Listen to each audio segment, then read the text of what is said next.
Susie, let's grab you from the crowd. Look at this. Once a model, always a model? Doing the runway here? Okay. And Khaled? Where would you like? Just take a seat, either one. Oh, you already got water. Okay, we brought you water as well. Just take a minute right there.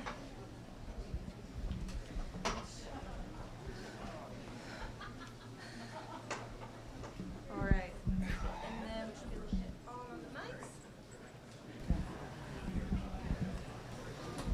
You got your glasses. Test. I love it. Okay, we all on? Okay. Hello. Hi there. All right. So I'm just kind of here to facilitate whatever that's supposed to mean. But I really just think that the best way to get this started is for you two to kind of introduce yourselves and talk a little bit about why you're here tonight and how you got involved. Hi there. So I'm Susie Amos Cameron, and gosh, this journey started for me about 7.5 years ago when Jim and I went plant-based. And our whole world did a complete 180. Every investment, every business venture that we started to look at went directly through a plant-based lens. The school that I founded with my sister, Rebecca Amos, Muse School, we became the first plant-based school in the nation in 2015, which awarded us the greenest restaurant in the world.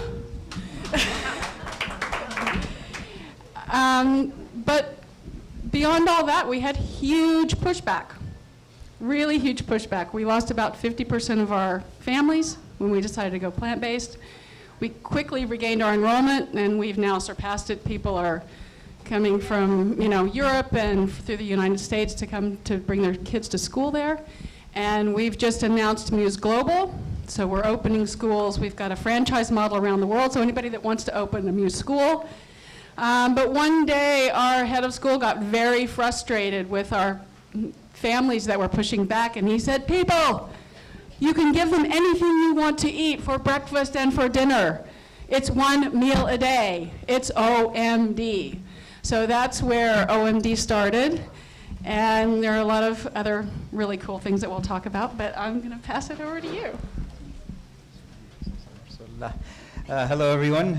My name is Khaled. I run a venture capital company called the KBW Ventures. We started about 6 years ago or so, and we focus mainly on sustainability, focus mainly on companies that they make a difference in the world. We're not 100% plant-based, although we do not invest in anything that has to do with earth exploitation, animal exploitation, guns and firearms and all the other stuff, or alcohol in that regard. But most of the companies that we invest in do have a social responsibility tied into it. I came here, I was supposed to be here last year. Again, I apologize, I couldn't be here for unforeseen circumstances. But I'm really, really happy to be here. I'm so excited to share this occasion with Susie and everyone else here. I'm looking forward to answering any questions that you guys have. Okay, so it sounds like you're both just over half a decade in or so. What have you seen change? I mean, this is a full room. Do you think we would have seen this 5 years ago? It's really exciting, actually. I would say just in the last 3 years, things have changed so much. And if we had decided to take Muse plant-based now, we probably wouldn't have the pushback that we had, or the mass exodus, I should say, that we had back then. I think one of the exciting things that's certainly happening in Jim's and my world is we actually fund the Saskatchewan Food Center. So we are able to make plant-based food from scratch that's good for you, and it's good for the planet too, and the animals obviously, and your sex life and anything else you can think of. Yeah, that too. Yeah. Is that the government incubator that they're doing over in the prairies? Is that related to that? With the plant-based proteins that was announced earlier this year? No, actually. okay. This is something that Jim and I have worked on and. Opa! Okay. We got something coming. We're good. Honestly, if you think about it, for 5 years ago, you wouldn't think of a room like this would be filled 2 years ago or 3 years ago. So this is something really exciting, and it's happening all around the world, not just in what I like to call the plant-based hub of the world, which is San Francisco. But you're having plant-based alternatives, and then people are really interested in being plant-based and really interested in the benefits of going plant-based for the earth, for your health. In all around the world. I'm seeing it in the Middle East, something I never thought was possible. Obviously, the IPO of Beyond Meat helped tremendously put plant-based alternatives or plant-based proteins on the map. And now you're seeing companies like a company in Saudi called the Steakhouse, and they're serving up plant-based burgers and everything, and they're advertising about it. So it's really, really something that's pushing mainstream, and it's really exciting to see these companies, these vendors, coming up with amazing alternatives for traditional foods that you're seeing nowadays. You know, you're absolutely right, because when I was able to go, and I'm still kind of in the middle of the book tour, but I've been able to go all over the world, and it's unbelievable how many people are open to the idea. If, you know, it's that plant curious kind of thing, that they're willing to just change one of their meals a day, but, you know, all through Australia, New Zealand, the UK, I'm heading to Spain and Portugal and Brazil and then France, you know, next year.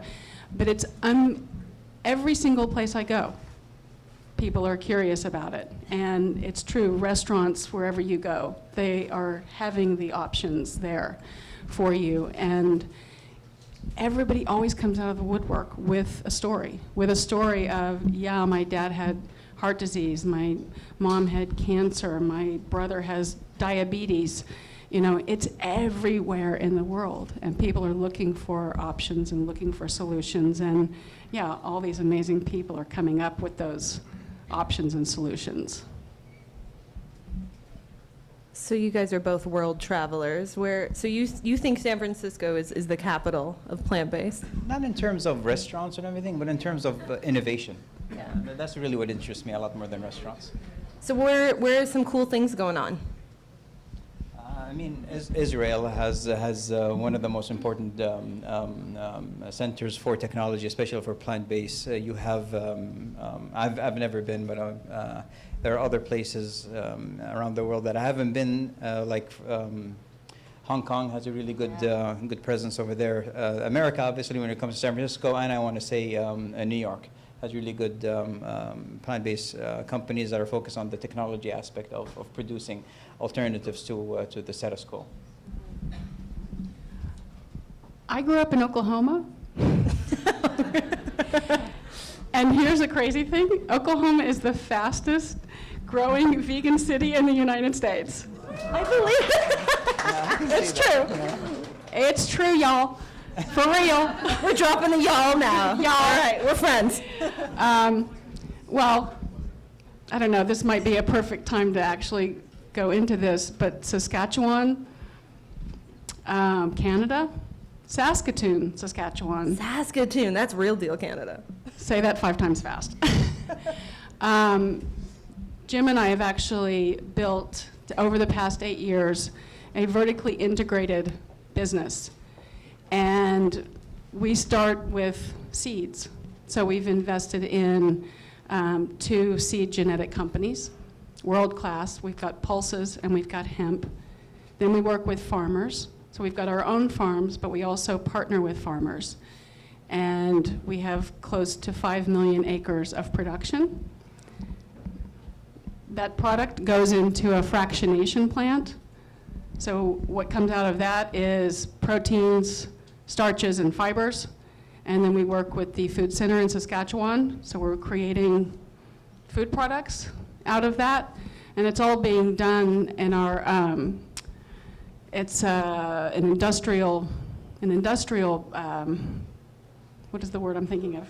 An industrial park, thank you. It's a plant-based industrial park in Saskatchewan.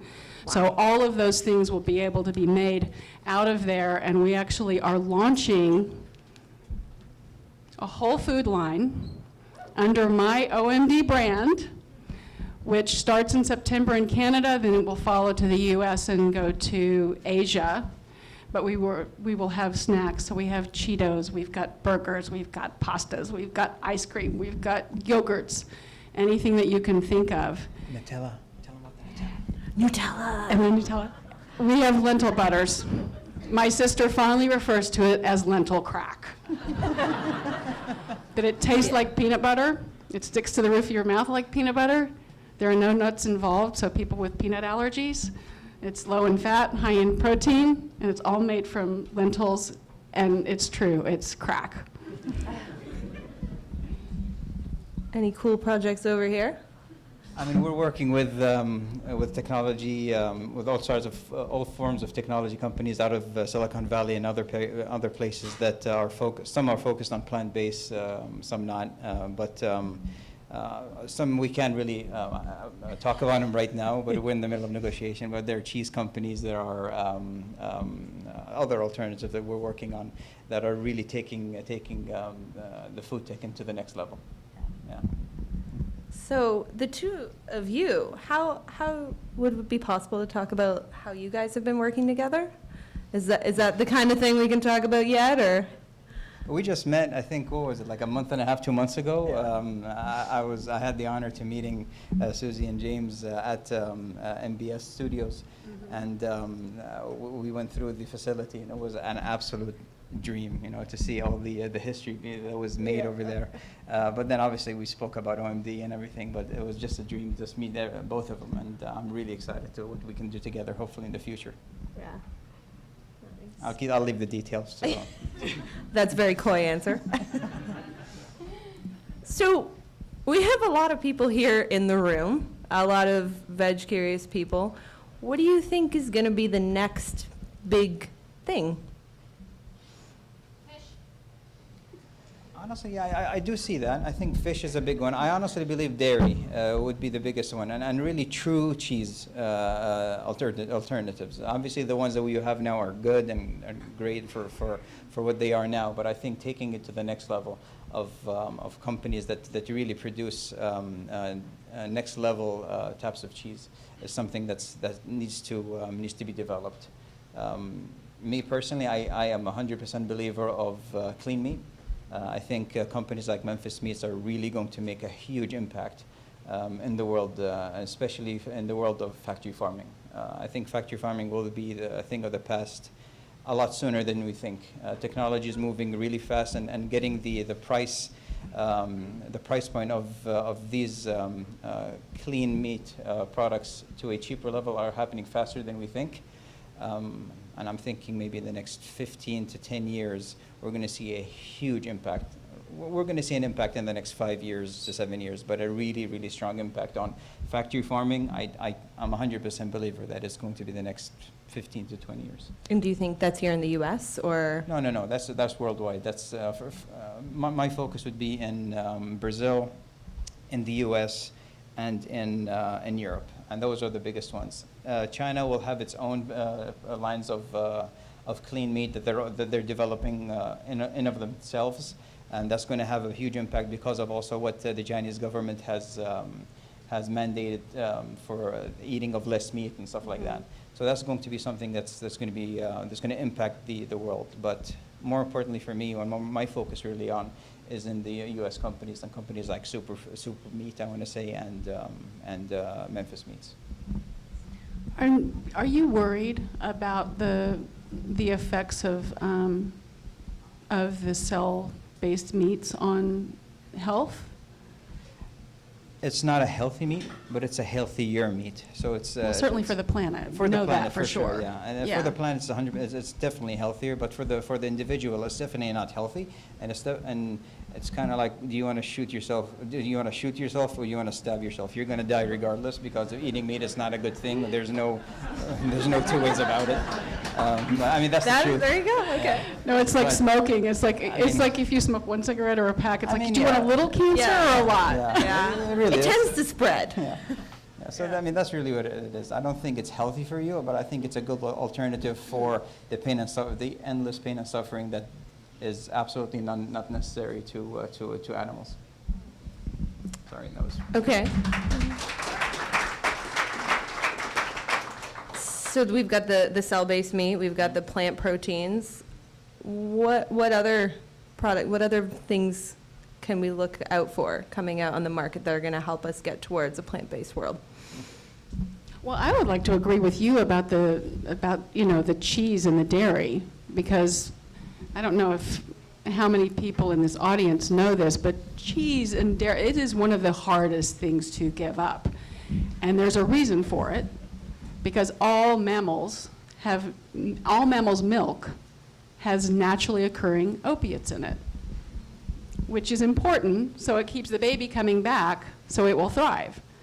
So if you think about, having a glass of cow's milk, for instance. So a human baby is grown from 7 pounds to about, call it 18 pounds at a year. A calf goes from 60 pounds to 600 pounds. So you think about all of the opiates that you're getting in your body, and then you condense them down more into yogurt, and you're getting that many more. And basically a piece of cheese is like a block of morphine. So it is actually addictive. But I know it was one of the hardest things for me to give up, and if we have something that actually tastes like cheese, and because and I love all the ones that are out there now, and trust me, I eat a lot of them. But if there's something that is, closer to that, it's one of those transitional things that will help those plant-curious people out there, just like the Beyond Meats and those things. So, before we get into the more wonky venture side of things, I think the best way to leave this off with the audience would be, what can they do to get involved in what seems like is a revolution? Yeah. What can every person, there's 200 plus people in this room. So I have something, but I need my bag over there because I forgot to bring something. And Julie's coming You go up. first. Thank you. It's a nice bag. Thank you. So honestly, what I truly believe about what people can do is really be vocal about it, but don't be. I'm gonna be careful not to piss vegans off, but don't be vegan vocal of it, because we tend to go the other way and have an inverse reaction to people when we're talking to them about going on a plant-based diet. It really is the way that we message this and the way that we show them there are alternatives to their desires, and really accepting the fact that there are going to be reducitarians, there are going to be plant-curious people and all that. And at the end of the day, we have to have a realistic approach to how we expect the world to be in 2050, 2060, and 2100, etc. That we need to really know that the world is not going to go plant-based. That is not a realistic approach. But we do have a realistic approach to that. We can end suffering with technology, and technology is the key to solving this issue. Thank you. Having a whole food plant-based diet is an amazing concept, and it's a good thing. I don't do that, and I'm vegan. I think it's hard, and I think it's impossible, and I can't do it. And then the next levels are all vegan. Yeah. There's zero chance that would happen in my regard, for example. But that's the goal to head to. But the thing is, we have to learn how to message it to people. So my advice to everyone is to learn how to convey this message to people as if you are the person, you're the recipient, you're the person you're trying to talk to. How would you like to be talked to about this concept? And then that will easily translate to the other person, and how important going plant-based is for you and for the environment. That is a perfect segue. There you go. It was lined up. Yeah, you totally just teed me up. It's so true. When Jim and I went plant-based, we became born again. Been And- there. Yeah, and we were up on our soapbox constantly, telling people, because we actually went cold turkey, and we realized that a very small percentage of people do that. But people would see us coming and they'd turn around and walk away because they knew what we were going to talk to them about. Preachers were here. Exactly. When OMD happened, when my brother-in-law said, people, you can have whatever you want for breakfast and dinner, it's one meal a day, it's OMD. That started something completely different. And we've done the calculations at school. The children know why they're eating one plant-based meal a day. So one person changing one of their meals a day to a plant-based meal saves 200,000 gallons of water and the carbon equivalent of driving from Los Angeles to New York. So we have about 250 people here.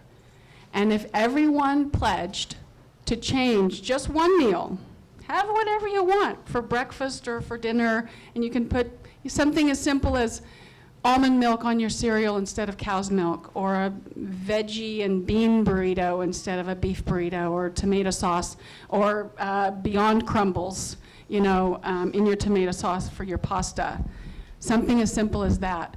So if all of us make a pledge to change one of our meals a day to a plant-based meal for a year, we will save 50 million gallons of water, and the carbon equivalent of driving from Los Angeles to New York 250 times. So I implore you to do this, because if we don't do something about our environment, it won't matter if we have technology. It won't matter if we are healthy. It won't matter if we've got electric cars, if we don't have a planet to live on.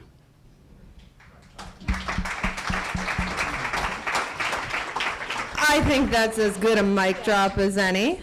So you'll find one of these cards that has all those statistics on it in the swag bag. So put it up on your fridge, tell your friends about it, and your aunties and uncles and your grandmas and grandpas and your kids and everybody. And tweet about it, because we will be giving away a special signed copy from Susie as well of the book. So let's give a round of applause to thank everybody. Now, Susie and I are going to jump off, and we're going to bring some investors up to have a more business-focused conversation. Susie will be sticking around for the Q&A at the end as well, so we'll all bring up a joint Q&A, so please remember to tweet your questions. Okay. All right, Bruce. Thank you. Dan, Johnny, let's do it. And Khaled, you can just stay where you are. All right. Yeah. I'll keep You this? can just Okay. keep it. Cool.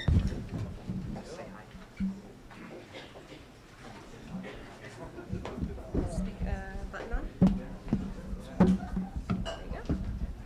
I don't think that one's on. There you go. Before we get started, and sort of apropos nothing, but did people hear that Bill Gates bought the Seattle Times this morning?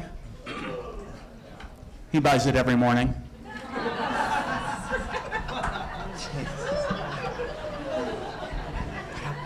I'll be here all night.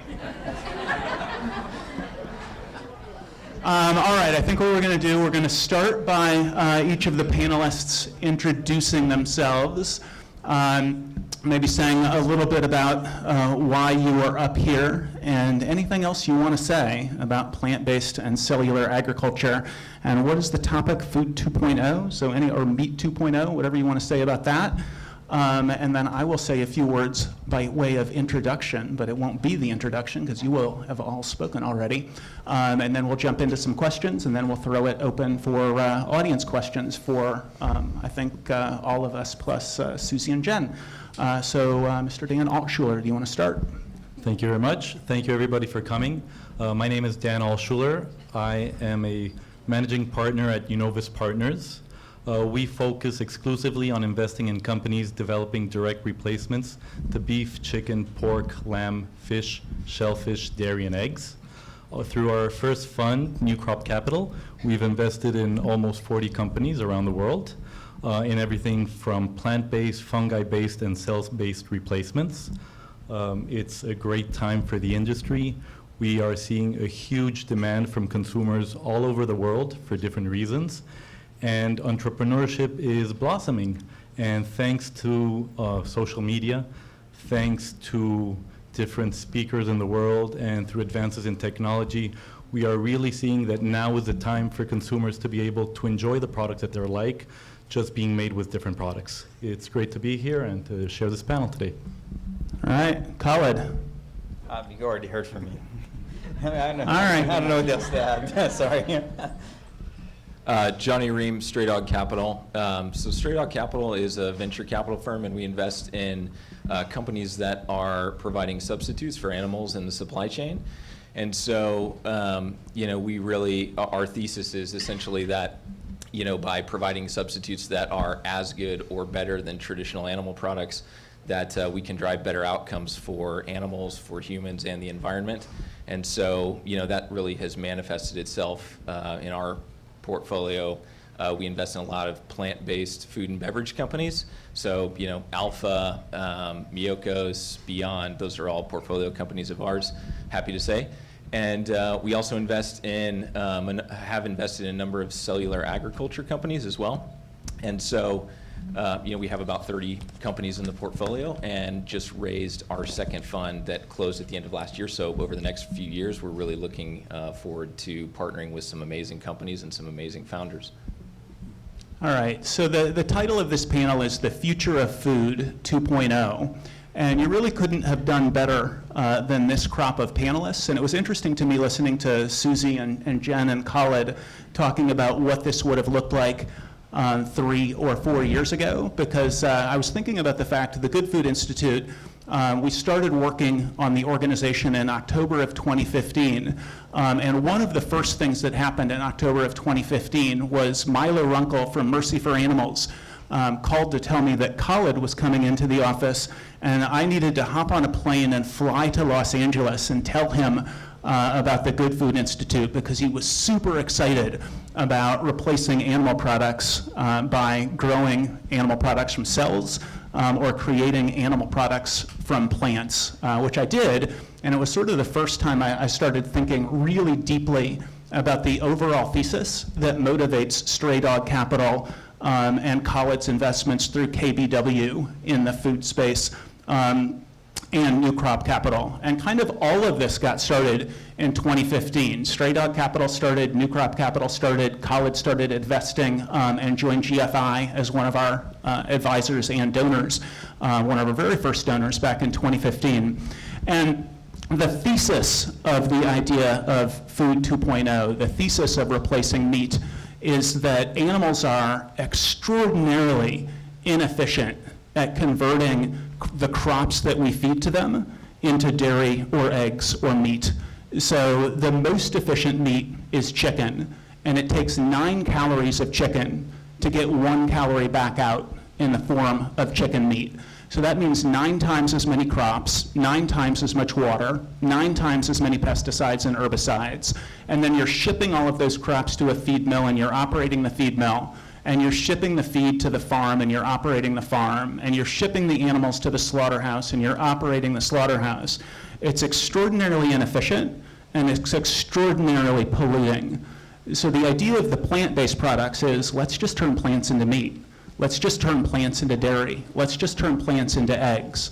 And then the idea of cell-based is, instead of feeding animals, and again, chicken, the most efficient meat, it takes 6 weeks to grow a chicken to slaughter weight.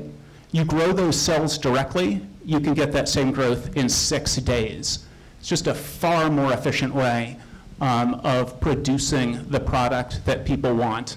And Khaled and Susie were talking about the fact that vegan advocacy is only going to get you so far, and 1 meal a day is an idea that goes with the idea that asking people to go completely vegan. For a lot of people, that's going to be hard.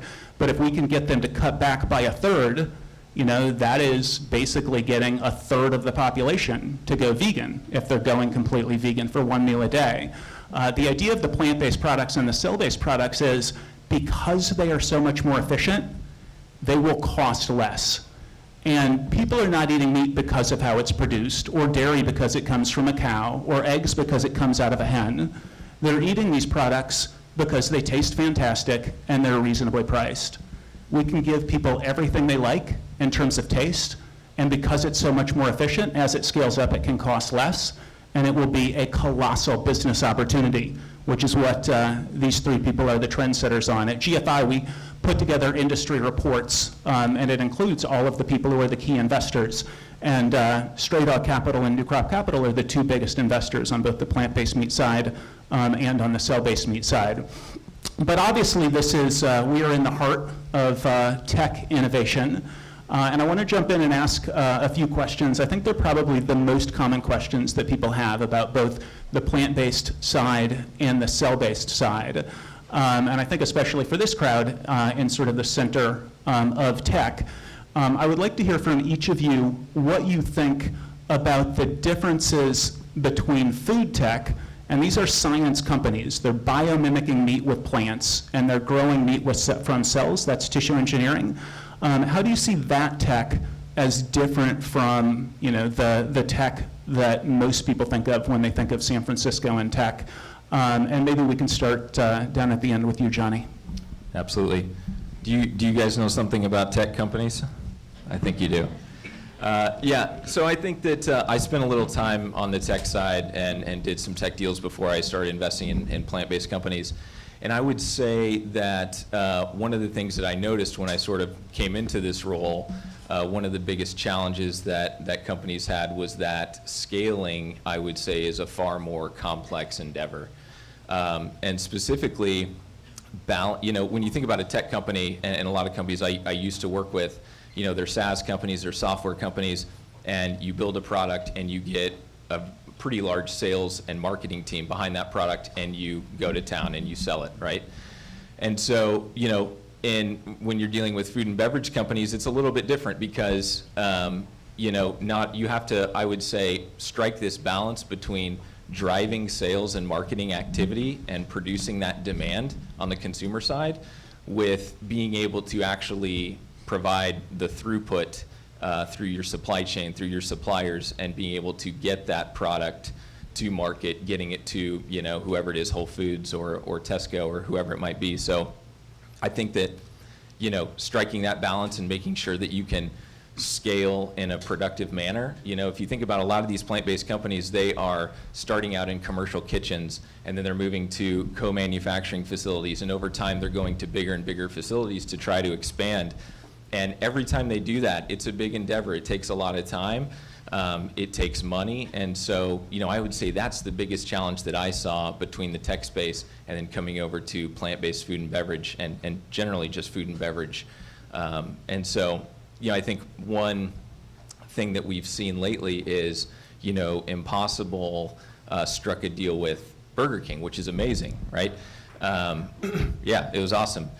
But they started out in St. Louis, and then I think, you know, shortly thereafter they hit the rest of the country. But it wasn't so long after that they inked that deal that, like, all of a sudden I couldn't get an Impossible Burger anywhere except Burger King, right? And so I think that's an illustration of that challenge. And so, you know, hats off to all these entrepreneurs that are here and these founders that are sort of, you know, hitting the pavement every day, trying to drive growth. Would Khalid or Dan, would either of you like to add to that? I mean, I think you hit the nail on the head. Most of the things that I was going to say, you really mentioned. The only thing that I would like to add is comprehension. So getting companies or investment firms to understand that this is an area, this is a new area. This is basically what the internet was in the early 90s. This is what the automobile industry was way back when. This is what the TV industry was way back when it just first started. It's hard to get these individuals to understand the benefit of investing in these companies financially, number one, and then you can add on all the other environmental benefits and the health benefits and everything. And honestly, to be honest, again, this is secondary for investors. And the first thing they're going to be looking at is the bottom line, and that's what you need to sell investors, is the bottom line. You're not going to sell investors this social return on investment. They're not interested in it because they're an investment firm. They're not a philanthropy. They're not a NGO. So really getting investors to understand that this is the way forward, and Beyond Meat really helped pave the way, honestly. The success of the IPO of Beyond Meat really set the stage for companies like the vendors that we have here, like companies internationally focused on plant-based alternatives and cellular agriculture and fungi-based companies, that this is the future of food. And we're literally at the brink we're really in the beginning, of this, and it's going to explode dramatically in the next 5, 7, 10 years. But it's getting people to understand where this trajectory is. Is it in the fungi base? Is it in the cellular agriculture? Is it in plant-based proteins? And we're seeing the fruits of companies that started early, like 6, 7 years ago, 8 years ago, like Beyond and like Impossible Foods, really show that this is a viable alternative. What is it, Khaled? Is it plant-based, or is it fungi, or is it cell-based? It's obviously now. Pick a winner. For me, obviously, right now, it's clear that it's plant-based protein. It's simply because where Impossible is going to be very soon, and where Beyond Meat is now, and all the copycats you're getting everywhere. So it's clear that that's where it is now. But we haven't seen where cellular agriculture can go. Yet we're still in the beginning of it, and again, okay, it has been 6, 7, 5 years for some companies, but literally that's where they are R&D stages. You have to scale that, and to all the vendors here and all the businesses here, what I would second is what you said. Focus on scale. There's the number one thing that's going to attract us as investors and other investors. How do you scale something like this? So Dan, as an investor, when we see something like all of the companies, including the legacy companies, have had trouble meeting demand. So Tofurky has had trouble and is running out of product. Morningstar, I believe, has run out of product. Beyond Meat launched at A&W in Canada and sold out within 2 weeks. And that was kind of funny because everybody at all the A&Ws in Canada had like Beyond Meat caps and Beyond Meat aprons, but there was no Beyond Meat. And then I know, Johnny, you mentioned that you weren't able to get the Impossible Burger anywhere, and that has happened to me too. And if you go on their social media feed, there are some people who are pretty pissed off about the fact that they're meeting their Burger King demand, but not the demand elsewhere. As an investor, I mean, I've heard people,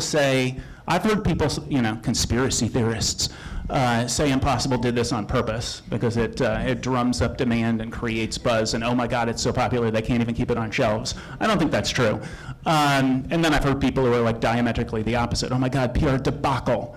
But starting with you, Dan, what do you think? As an investor, when this happens and Beyond Meat can't keep the product in stock, or so too Impossible, how do you look at that? As an investor, on one side, I don't appreciate the fact that my company is unable to fulfill orders. On the other side, it's a fabulous problem to have. So I think realistically, take a step back. Food companies, to your previous question, will not scale like a tech company. I see it as a three-legged stool: manufacturing, distribution, and awareness. So my advice to entrepreneurs is to go very deep into a very small market. You will understand your product, you will understand your manufacturing challenges, you will have a lot of manufacturing challenges, and you will get to know your consumer and slowly start expanding. Beyond Meat is a 10-year success, and even then they have had a lot of hiccups. I think the good thing of all of this is that we are starting to see that there is an opportunity on the co-manufacturing side, and there are companies that are starting to build out larger and larger facilities all over the world that can actually work with these startups. So you can actually plug in a product that has done well in the northeastern part of the US, and then you can start distributing it nationally, and then you can consider partnering with someone in Europe and go there and so forth. So I think we need to be realistic. I think the benefits of social media is that now everybody can be aware of a product, but the reality is that it takes a lot of resources and time to be able to transform physical products and transport them all the way from the field to the consumer's mouth. So I think that's one thing. As an investor in food, you need to be realistic in your expectations. You cannot give a company twice the amount of money and expect them to get results in half the amount of time. So that is one thing. To your previous question, the only thing that I wanted to add, because I agree with both panelists, is that the one thing that I see very different between tech and food in particular is that food is a very collaborative industry. You cannot work by yourself. You're going to depend on your suppliers, on your co-manufacturers, on your distributors, on your consumers, and you cannot be outside of this environment. So I think what I look for in my entrepreneurs are people who play well with others. Excellent. So I mentioned this before, but we have two of the most active investors, the two most active investors in the world on the clean meat side in Stray Dog and New Crop. Khalid is a board member at Just and an investor in Just and an advisor at GFI from the moment we started. The question I get more than anything else when I talk about clean meat is when will I be able to buy it? So nobody has a better snapshot into that question than the three of you. And I would love to hear your thoughts on when people are going to be able to buy clean meat. And maybe we can start with you, Johnny, and work our way this way. Might have to borrow a mic. Sure. Yeah, thanks. Yeah, I think that it's a good question. You know, when we look at a lot of clean meat companies right now, I think it's pretty heavy, still heavy in R&D. And so without getting too scientific, you know, there's a lot of people in labs probably right now trying to figure out how to build cell lines that can continually reproduce so that we can scale clean meat. And so, you know, I think that some people have some pretty aggressive plans to get something to market, and, you know, some people I think thought that they might have been able to do it now, but I think there's lots of challenges, you know, not only figuring out the cell lines, but trying to figure out how cells get nutrients, and how do you create the structure of like a burger or a steak or things of that nature. So there's a lot of things that people are trying to tackle right now. And so, you know, I think it's probably going to be at least a couple of years before we see anything come to market. But you know, I'm hopeful that it'll happen sooner than later, because we're invested in it and we're really excited about it. We think it's going to have a dramatic impact. What do you think, Khalid? When can people buy Just Chicken? So, yeah, we are an investor. I mean, a board member in Just. We're also an investor in Memphis Meats, and I think the question really isn't when people can buy clean meat, but rather because people can literally buy meat today. The thing is, it'll have to be through an intermediary. It'll have to be through a restaurant or anything. Whether it goes to a Are you offering to hook people up? Sorry? Are you offering to hook people up?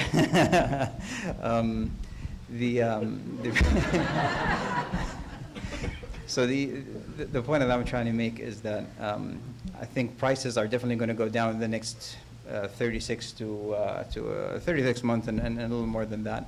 But the point is that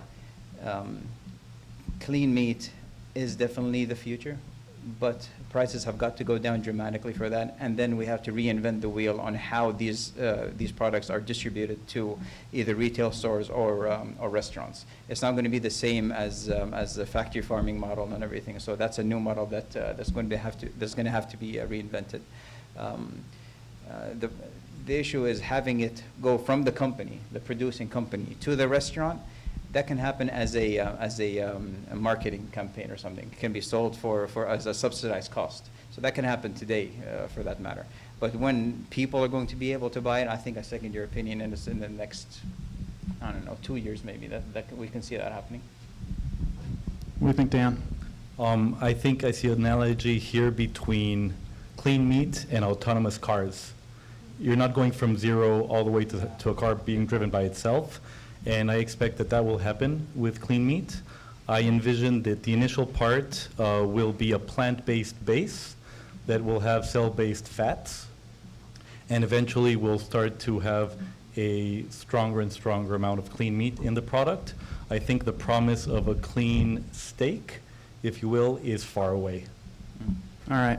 Actually, Susie was mentioning the opiates in dairy earlier, and that caused me to wonder, I know the idea of plant-based meat is to biomimic meat with plants, but what about just putting opiates into plant-based meat? Seems like that just solves our problem, right? I'm not even touching that. No, all right. So just two more questions for the entire group, and feel free to pass on the first one. The first one is, are there any particular technologies or companies that most people in this room probably haven't thought about that you are particularly excited about? And I'll start with you, Dan. Yes, thank you. So one thing that I'm very excited about right now, extrusion is something that has been used a lot. It is, for people that don't know, you're basically putting a lot of ingredients through a lot of pressure and a lot of heat and maybe moisture in the case of high moisture extrusion, and at the end you get a Beyond Burger or an Impossible Burger. And that has been wonderful, but at the same time it has its limitations. So you cannot recreate the fibers, you cannot create a steak, a chicken breast. I think that there is a lot of opportunity, and we just invested in a company called Nova Meat that is developing what we could consider the next generation of 3D printing, which is taking the basics of extrusion, but really being able to replicate the steak, the fibers, the fats, the cells, and at the same time we think that this technology will be able to be used when the cell-based companies have product to develop. So that's one thing I'm very excited about. That is very exciting. Khaled, is there a company or technology that you are particularly enthusiastic about that maybe people haven't thought as much about? Plant-based or doesn't? And anything. I think carbon intake. I think companies that take in carbon and store it or do some other form of release to it. I think that's one of the most exciting things in my point of view that I would like to get into heavily. Okay. And is there anything in the food space or is there any company in the food space that people might not have heard about that you're excited about? Milk guys? No, I'm not. I mean, I don't know. I'm not an investor in milk guys, so anyway, but not yet. But honestly, I can't answer that. I'm really not sure which ones. I think one of the companies or the main companies that I do see a huge future in are the companies that we're already investors in. Sure. So I mean, not to promote the companies that we're invested in, but the thing is that we really do see a future in those companies. But other than that, it's either that or the carbon part that I was talking about. Awesome. And Johnny?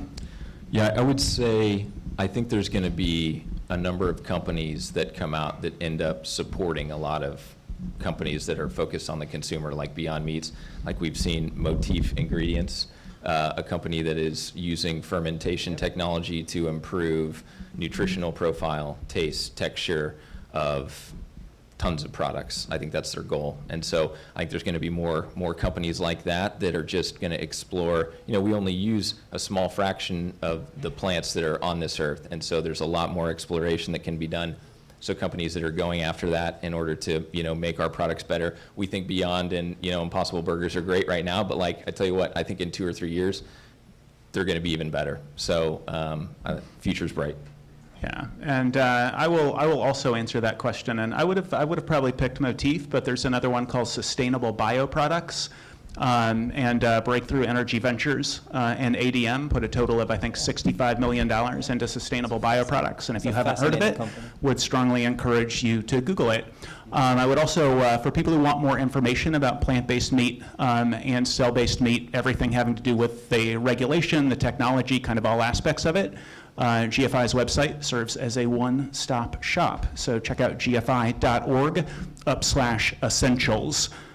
For deep dives into all of these technologies. So parting shots from each of our panelists. You feel free to answer the question, what can the audience do to get involved? Or feel free to spend 30 seconds saying whatever else you would like to tell to the few hundred people in the room. We'll start with Johnny. I'll go. So I'll plug something that if you're thinking about investing, if we have any angel investors in the room, or entrepreneurs as well. I'll go ahead and give a plug for the Glass Wall Syndicate. It is an investor syndicate of about 150 investors. It's not just institutional folks. It's angel investors. There are foundations. There are nonprofits that are involved. And really, we all come together and sort of invest out of this similar thesis. So it's a great way to get connected to the community, look at deal flow, get connected with entrepreneurs that are doing really cool things in this area. And if you're an entrepreneur, it's great to get connected because we do pitch days and things of that nature. So if you're looking for funding for your company, it's a great way to get connected to a lot of investors. It's glasswallsyndicate.org.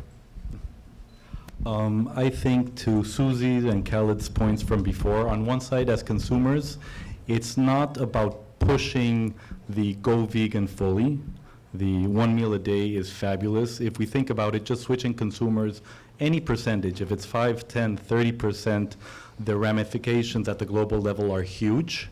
And I think it's important that people know when you're going to retail stores, when you're going to restaurants, they're companies and they want to serve you as a consumer. So if you say, I would prefer if you had a vegan cheese, I would eat the Impossible Burger, whichever product you're at, they are actually listening. So being vocal about it in a positive way actually does create change and helps all these companies, get more and more distribution.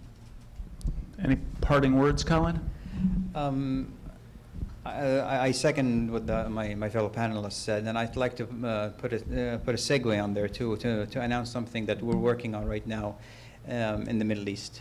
So recently I was asked to head a federation in Saudi Arabia called the Sports for All Federation. It was previously called the Mass Participation Federation, and that name was a nightmare. And for anyone who knows, that's just a bad name. So anyway, we changed the name and we changed the mandate of the company, of the federation. One of the most important things that we're doing, I'd love to make an announcement now, we haven't announced it yet, but we're doing a conference, a plant-based, a secretly plant-based, but it's a lifestyle medicine conference that we're doing in Saudi Arabia. It'll be on the 6th or the 5th, the 5th, 6th, and 7th of December, and it'll host 12 world-renowned plant-based doctors. So Dr. Clapper, Dr. Greger, Dr. Furman, and all the rock star doctors that we know, to come to Saudi Arabia and have a plant-based conference focused to doctors, not focused to individuals. And the reason we made that decision was that if I convince a doctor the benefits of going plant-based, I've convinced 20, 30, 40 people, as opposed to if I convince one person. And that's one thing that I'm really, really proud of, and I'm thankful to all the doctors that agreed to come. It'll be absolutely an amazing event, and just the fact that we have rock star doctors all in one venue talking about one thing: saving the planet, saving people's health, and more importantly, for me at least, is saving so many innocent lives, animals who have been subjected to shit that we can't even imagine. All right, excellent.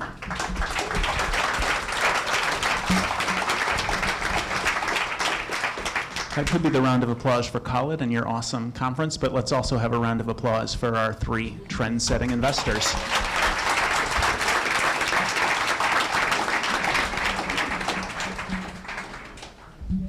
All right, so Susie, if you want to come back up, have a seat.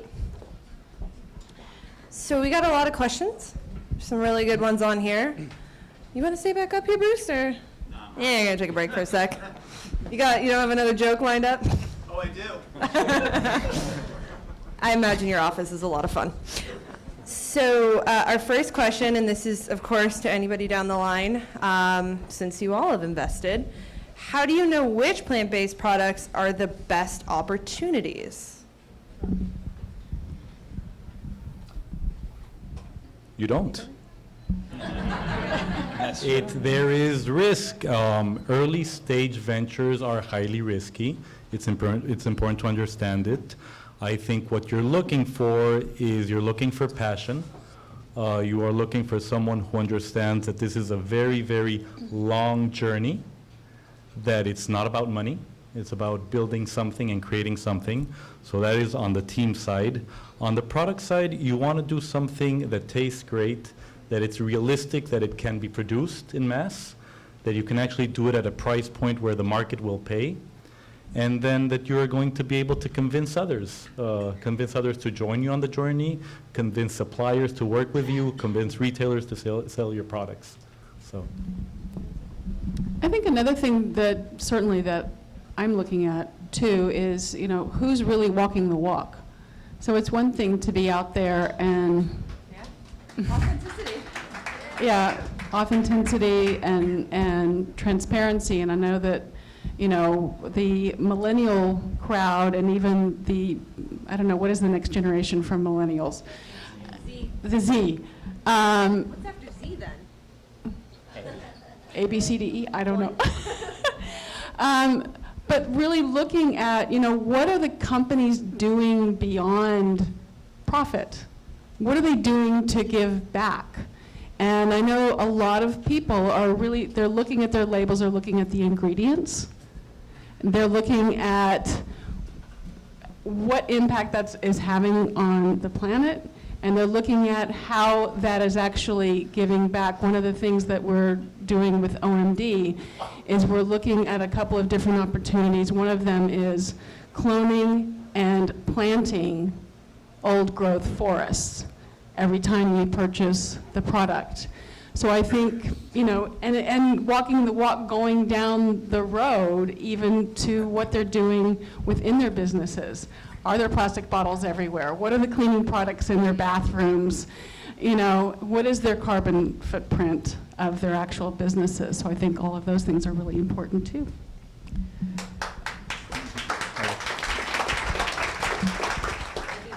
I honestly believe that there isn't a crystal ball, and I agree with you. It's extremely, well, it's not hard, it's impossible to actually know what companies are going to make it. I think one of the most important things is you have to hear from the founders. You have to have a connection. You have to see their authenticity and see if that's something that you're willing to invest in them first rather than the company. And then obviously have a what's your purpose? Is it simply profit, or is it simply just making a difference in the world? And obviously both of them are different, and they require different returns. If you are looking at things that are in terms of a financial return, then I would employ, and I would not employ, but I would urge you to look at companies in an investor point of view rather than a philanthropic point of view, because at the end of the day, you want that dollar to become $2, to become $5, to become $10. So just find out what's your main purpose in that. And again, you have to meet the investor, the founder. You have to have that certain connection. I mean, I'll be honest with you. About 3 years ago, we invested in Beyond about 3 years ago. No, 3 years ago or so. But I've went to the Middle East, and I've talked to so many people, and I've told them this is a company that you need to look at, and not very many, but every one of them turned Beyond down. And the thing is, it's hard to have the crystal ball. It's hard to know which companies are going to make it. Are they kicking themselves in the ass right now because of how Beyond Meat did? Yeah. And do I have a message for them? Yeah, suck it. But at the end of the day, for sure, you have to have a relationship with the founders. I would just echo what Khalid and Dan and Susie said. Yeah, specifically what Khalid said. Yeah, no, I think it's, you know, founders are a cornerstone of all of our investments. Strong founders. You know, you want to have a great product. Doesn't have to be perfect, but it has to be great. You want to see strong traction. You know, I don't think it's too different than, you know, investing in any other space. So, yeah, that's my 2 cents. One more question? We're Sharon. We're all friends here. Okay, last question. Pardon my pun. Where's the low-hanging fruit? We have a lot of entrepreneurs in here. What is an easy thing to jump into that, like, why is nobody doing it yet?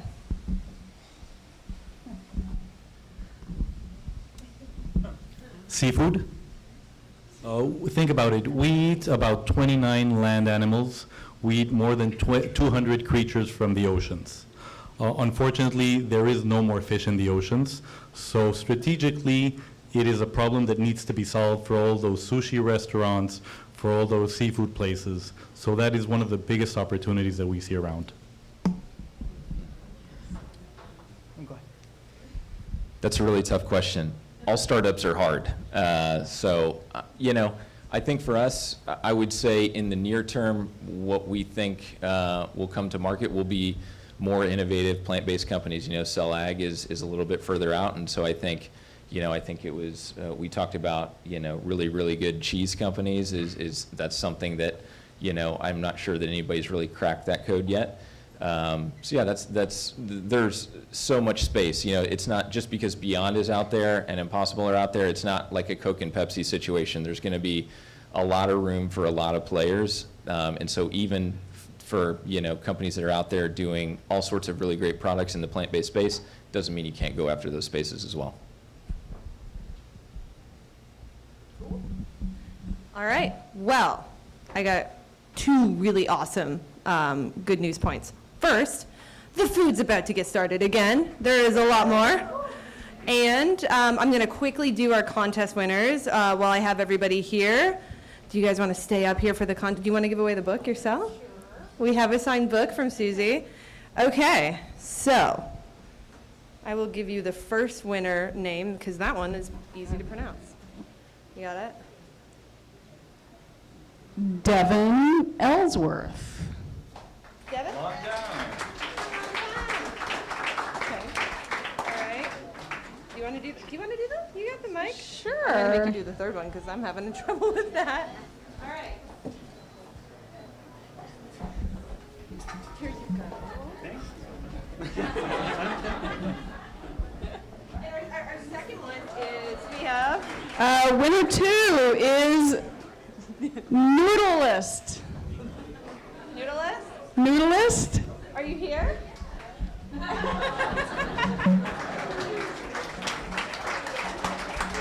go. And that's a signed copy from Miyoko. And, oh, thank you for giving me this one. I have no idea. So it's Mimigwin. Mimwin? No? Should we spell it? Mimnguyen.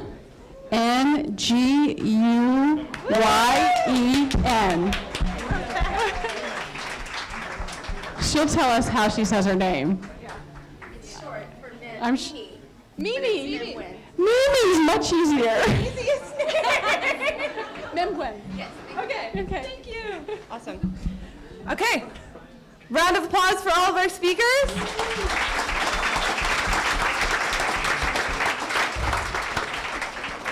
Now go forth and eat and drink and be merry. Thanks, guys.